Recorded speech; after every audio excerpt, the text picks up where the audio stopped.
Next up, double blocking algebra 1 pilot course. Cheek and Dan Ryan, thank you guys. Mr. Cheek and Mr. Ryan are here to explain pilot class that we are going to do next year for Algebra 1 at the high school. We're very excited about this, and they're here to share the details.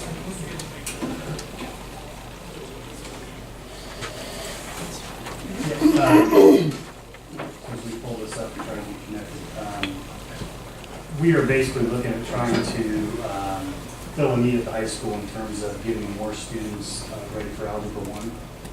So we've done some research. Dan has done most of the work here in the math department.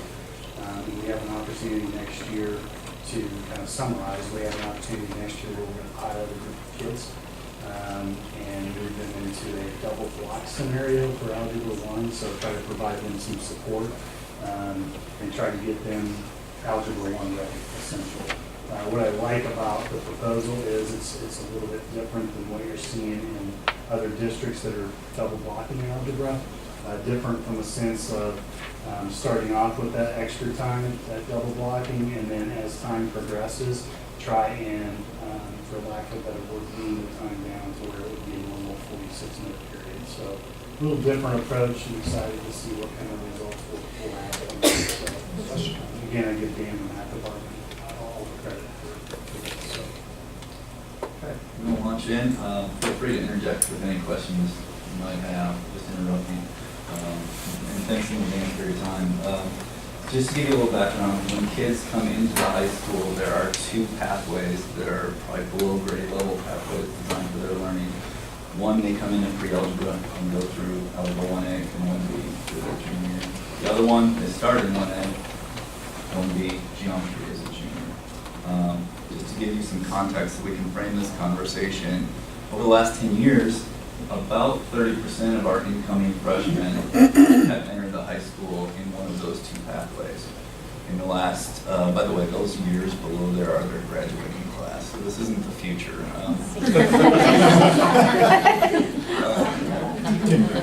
You can see in the last 3 years of kids coming into the high school, starting in the class of 2020, we cut that down to 20%, and that may have been too much, as we've seen a mild spike in kids who are failing Algebra 1 as freshmen. And so what we're trying to do with this proposal is intervene for those kids, get that number down to 20% while removing the failures at the same time. So that's the goal, that was the premise. There's a definite gap in terms of the need between the two pathways, between our average kids who enter in Algebra 1 and our kids who enter in 1A, the kids we'd be trying to vault up into Algebra 1. This is last year's data, just in terms of like SAT scores for the difference between the juniors in blue who came in 1A and the juniors who came into our normal track on grade level in orange. And so you can see about a third of the nation, the number on the right is where they slot in the nation in terms of math achievement. So it's about a third right there. Same thing if you're more familiar with the ACT. These are actually 7-year averages, so pretty consistent gap, pretty sizable. It's long bothered me how we can narrow that gap. And so this is our idea to intervene, and it's taken on added importance in the last 2 months. We've had meetings with Parkland and the local ROE on how can we get more of our kids entering college if that's their desire, not taking remedial classes that won't count for college credit, but that they enter community college or university and they're receiving college credit out of the gates. And so that's the aspiration. So we came up with this idea of Algebra 1 block. It is plagiarized admittedly. Basically, I want to assure you that this is a very well-used practice. It's not an unusual course. In fact, if you take a look up here, of the 15 schools ahead of us in the state of Illinois in math, the ones in yellow are ones who already use Algebra 1 block. And so there's 9 of them right there of the 15. And of the 6 that don't, most all of them offer 3 or 4 different levels of Algebra 1 for their freshmen. All in the name of like tailoring their education and meeting these kids exactly where they're at when they come into high school. And so I've been to 3 of the schools over the last 3 years, site visiting, talking to staff, et cetera. That would be Libertyville, Neco Valley, and Vernon Hills High School. And so those schools, if we adopt this intervention, I think it's very consistent with trying to, it's some of the best schools in the state of Illinois in terms of their low SES kids meeting in math and achieving well and having opportunities in math. You can see there's, we got a lag, there we go. There's 7 schools ahead of us in the state of Illinois right now in terms of our low-income kids' achievement. 5 of them use Algebra 1 block already. So I feel like this is another way where we can intervene and give kids level playing fields and opportunities and resources so that they can, if they choose to go to college, they're hitting the ground running.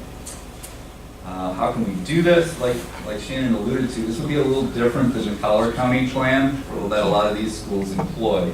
In full disclosure, we want to copy that culture. We want to copy getting these kids into the regular pathway as soon as possible.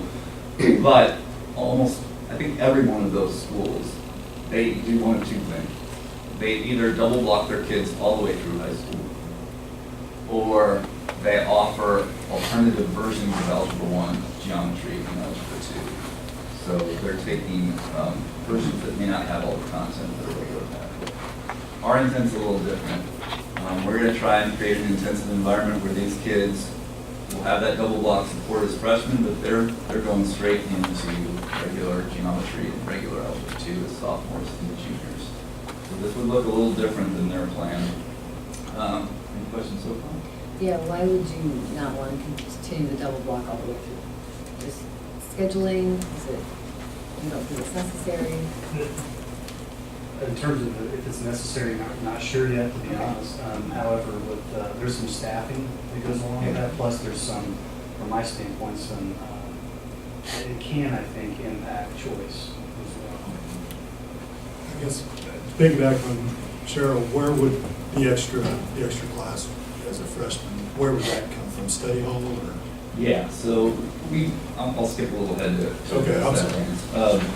We've done our homework on what type of kids we'd like to target.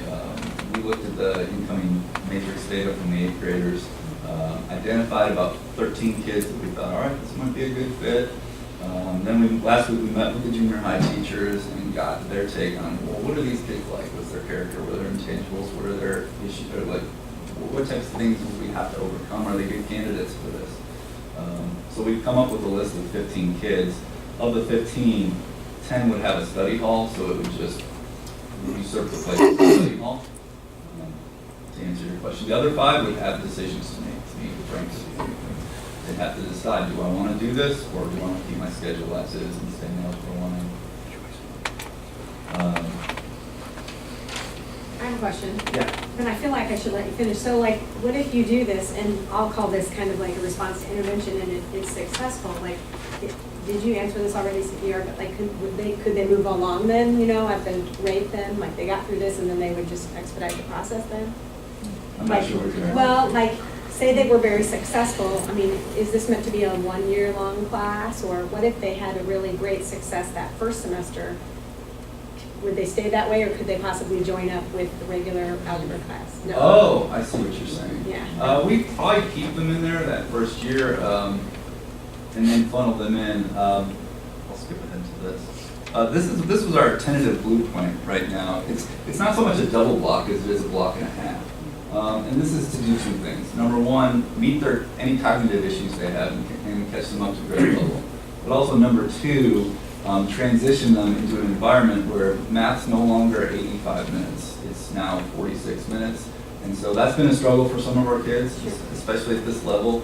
And so we kind of transitioned them subtly to do that. And so it would probably take the whole year. Now, if they're just tearing it up in there, yeah, we can visit that conversation. I think of it as kind of being like a response to intervention type thing, which I've been a big proponent of, and I like to double math. So. And one of the luxuries we have at the high school is we've got almost free mobility between pathways. So I can tell you, yeah, we've identified 14 or 15 kids that we want to extend this invitation to. But if there's a kid who's dominating spring and pre-algebra down at the 8th grade level this year, we'll extend the invite to them. If they start out in 1A next fall and they're just tearing it up, we'll send the invite to them. We have the flexibility to do that. So this will be a very fluid thing where we can invite kids in. Make no mistake about it, this is an aggressive intervention, not a conservative one, because they don't make it through this. There's not too many great recourses we can take, I'll just be honest with you. The last thing we want to do is, I mean, we're trying to be responsible with this. We don't want to create a situation where they have to retake a course that failed, or they have to go out into the building to take a math credit just so they can meet the 3-year graduation requirement. Yeah. Is there a detriment to not having a study hall for these kids? I mean, they're struggling a little bit in school anyway. Do they utilize their study halls, and would taking it away from them be a problem? That's a great concern. It's one we thought about a lot when we were toying around with this idea. That's why they would still have, even in August, if you see up there, we're using about 70 minutes. They would still have 20 to 25 minutes of study hall time or contact time with their math teacher. So if they wanted to do their math homework, they could. If they want to work on other stuff for other classes, they can. And so we wouldn't be taking away a study hall, we'd just be reducing a little bit of the time. And then over the year, they'd be grabbing that time back. We've seen the junior high when we do stuff all the time. That would be positive. Yeah, we replace it with more academic. So you mentioned that it's, you've got 15 students, is this going to be invitation only, or is it going to be open to any student who wants to take this path? Initially, the vision was to invite kids into this because it is an aggressive intervention, and if it doesn't work, there's not a great fallback plan. So we're doing this with confidence that we can get this job done with these kids and reduce that number down to 20% of the kids who are in a below grade level pathway. I don't believe that opening it up to every kid would create that culture. I'd be very worried about that, the efficacy of the program and trying this pilot, if we did that. Well, and it's a pilot, so that Yeah. means things are fair. Can you back up the slide one, just, and this, all right, so we're number 16 in the state, right? Every school there is at least 1 foot larger than we are in the world. Any thoughts on that? Does that correlate to anything? Or is that just? Definitely the caliber of kids we have to work with. But yeah, we'll probably be like the little engine that could in schools with like 3,000 kids. But we want to get better. And so. Especially when you know how much money that they spend on their kids and other. I didn't put that in here. Well, I know that, you should all know that.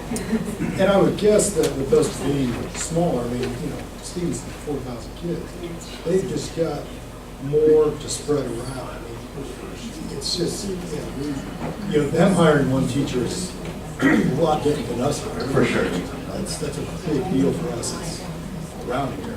Yeah, you're talking math departments up there, like 30 plus teachers. So 14 and higher are all north of I-80 as long as we're North Shore. Yep.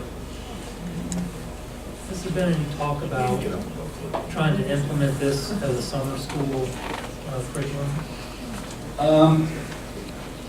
In the past, we've seen kids struggle later on when they've taken summer school just because you're trying to compact so much content into the summer school 6 weeks, 4 weeks. Yeah, it doesn't catch up with them in that course, and it's later on in geometry and in algebra 2 that we'd be really worried, and that's where you see kids start classes. That's what we're trying to guard against. We've had some challenges with students that have taken summer school in other districts, Mm-hmm.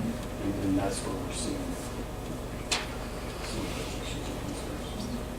Question, first of all, statement, I applaud you for looking at this and trying to avoid the pitfalls of a pilot. Any lessons from these other guys on what they had done with pilots in other schools? Oh yeah, and how they did it and how they structured it. Yeah, I mean, like I said, I've been to 3 different schools in the last 3 years, and each of them employ it. Some of them in different, radically different ways. So. But you're taking a path to just do the first year, not all. Yeah. So do any of those schools do that? No, I mean, part of it is they have the staff where they can afford double blocking. Some of it, like Shannon alluded to, we don't want to rob kids of their elective choices. What we're doing is we're going to bank on the fact that these kids can make it in the average. So I can imagine there'd be one data point where you know they make it at the end of the year, they passed, they didn't, whatever. Any ideas on what kind of longitudinal data you could get out of that to keep track of the in between the black and white on what that might tell us? Yeah, and we're not going to be able to gauge the full success of this until 2 years after they get through Algebra 1 block. Okay. The real issue is not can they get through Algebra 1. We'll make sure of that. The real issue is can they get through geometry and Algebra 2 in the normal way. And we wouldn't be proposing this if we didn't think, you know what, we can do this with these kids. And so, yeah, I think definitely tracking where they end up entering into college. Do they have to take a remedial class, or they've vaulted past all of that? Because these are the kids that would be entering, or likely candidates to enter into a class where they wouldn't necessarily get college credit out of the gates. And so that's something we'll be keeping a close eye on, necessarily so. Like I said, we've had a lot of meetings in Parkland, in the ROE, in conversation. And so trying to get it to where kids are entering college and getting credit right out of the gates for the courses. Jumping ahead a little bit, when you guys, and I say when, not if, but when you guys are successful with this, what's the next step? You know, if you make it work with 15, is it next year 50, or 2 years from now 50? Not sure. Putting you on the spot. Yeah, I haven't gotten that. Okay. This has been the concern so far, like trying to get this. If we can get it down to 20% of our kids that are only in those, that's, yeah, I mean, we've been blazing new territory. It's like I said, normally that number is closer to 30%. So in a class of 250 kids, we're talking another 25 kids that are going to be in that average pathway, so. I do. I look at it as being a response to intervention to the kids that are, we talked about this in another board meeting, that are struggling in math, and we're looking at something to accommodate them.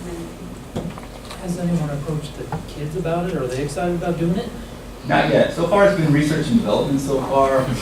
Awaiting your blessing on this. But they've had it for 6th, 7th, and 8th grade.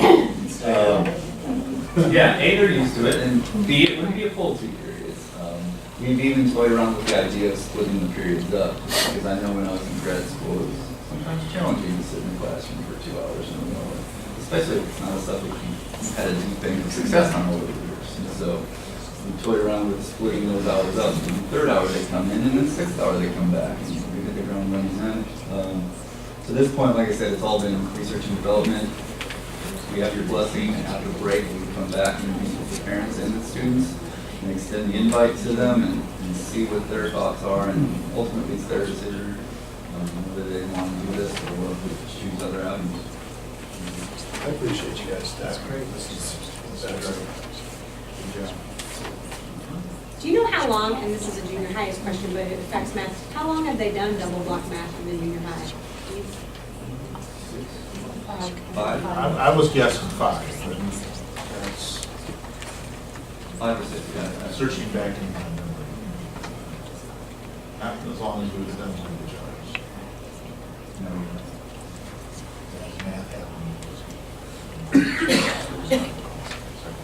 5 years.